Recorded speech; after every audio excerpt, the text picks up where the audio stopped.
Welcome to today's Explainer. Today, we're diving straight into the high-stakes, dramatic roller coaster that is Victoria's Secret. We're going to track its wild evolution from an absolute cultural powerhouse back in the 90s to a modern brand basically fighting for its life on the global stage. It's a massive story about shifting beauty standards, cutthroat international competition, and a really fascinating corporate turnaround. Here's our roadmap for today. 1. The era of angels. 2. The inclusivity culture shift. 3. West versus Asian markets. 4. The 2024 runway revival. And finally, 5. The path to potential. Basically, we're going to see exactly how shifting global markets and changing consumer values completely tore up and rewrote the playbook for the world's most famous lingerie brand. Let's get right into it. Part 1. The era of angels, building a fantasy. So, to really get this, we've got to rewind to the 1990s and look at how the brand built its iconic and, honestly, for a long time, totally unbeatable blueprint for success. Back in 1995, Victoria's Secret held its very first runway show at the Plaza Hotel in New York. And what started as just a clever way to market bras, it quickly snowballed into this massive theatrical production. We're talking the Super Bowl of fashion.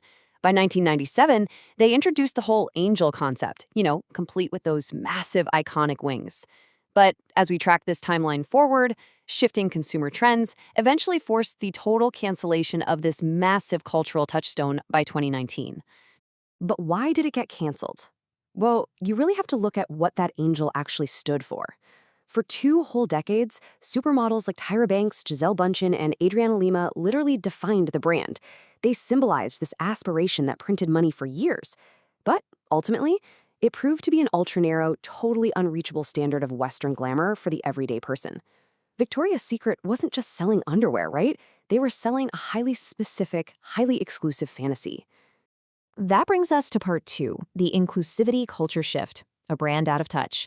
Fast forward to the 2010s, and man, a huge, glaring disconnect starts opening up between the brand's executives and where society's values were actually heading. So as the broader culture started really embracing body positivity, authenticity, and genuine diversity, Victoria's Secret just dug their heels in, and their refusal to adapt became impossible to ignore. In fact, our sources highlight a pretty harsh reality here. The active exclusion of diverse body types wasn't just some marketing oversight, it was perceived by the public as a definitive statement in itself. Add in some highly publicized, pretty controversial comments from leadership at the time about plus-size and transgender models, and suddenly the brand's whole vision of beauty just felt completely, hopelessly outdated to a new generation. And here is the absolute crucial point. You literally cannot ignore a cultural shift like that without taking a massive hit to your bottom line. This stubbornness led to a devastating 40% stock plunge in 2018 alone. By the very next year, they had to shutter 53 stores across the US and, like we just talked about, axe their legendary fashion show entirely. The fantasy, it just wasn't selling anymore. Which leads us to part 3, West versus Asian markets, a strategic contrast. This cultural disconnect, at home, quickly mutated into a massive international headache, especially when you contrast their traditional Western strategy against the incredibly lucrative, rapidly evolving Asian market. Just look at the stark contrast in what consumers actually wanted. Historically, Western luxury leans super heavily into exclusivity, status, and high glamour.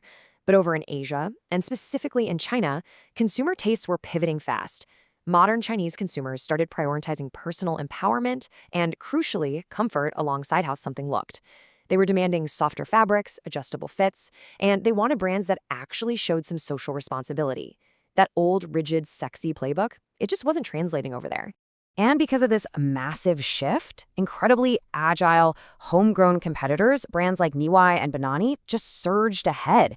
They gave people exactly what they were asking for: inclusive sizing and wire-free comfort.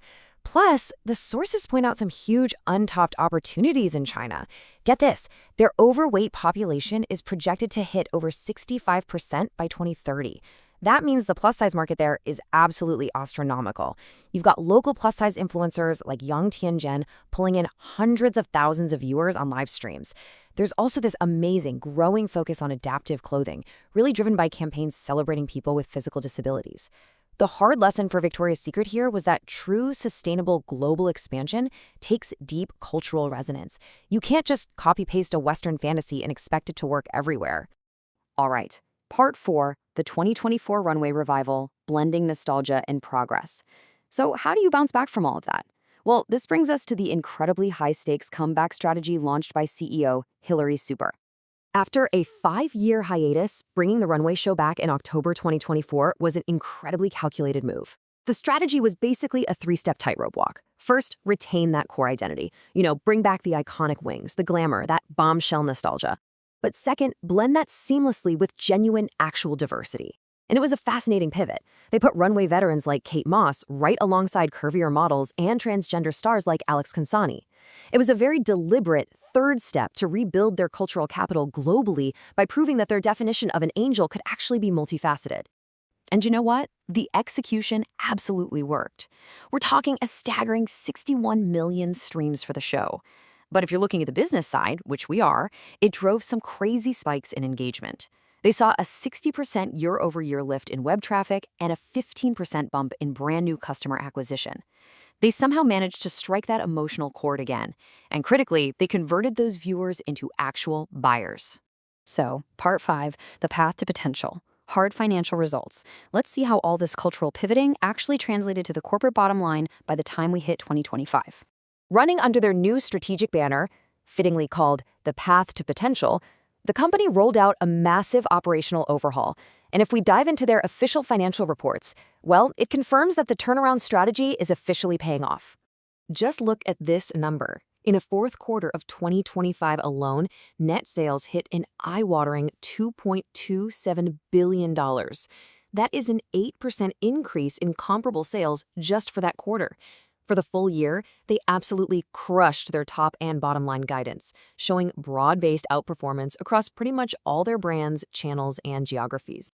Now, a financial turnaround like that doesn't just magically happen. It was anchored by a few really solid pillars. Sure, they recommitted to the pink brand and fought to get their US market share in bras back, but they also aggressively modernized their digital footprint. Remember that $400 million acquisition of Adore Me? They heavily leveraged that to roll out AI-driven home try-ons and way better personalization. Basically, they completely upgraded their omni-channel integration across the entire board. So, I want to leave you with this provocative thought today. Victoria's Secret has proven that a legacy brand really can adapt. They evolved from this super narrow 1990s fantasy into a far more inclusive, tech-forward global powerhouse. But as modern consumer demands for comfort and social responsibility keep colliding with that classic desire for luxury and glamour, the competition is literally only getting fiercer. As comfort and fantasy collide, who actually gets to define what sexy means tomorrow? Thanks for joining me for this explainer, guys. Keep asking the tough questions, and I'll catch you next time.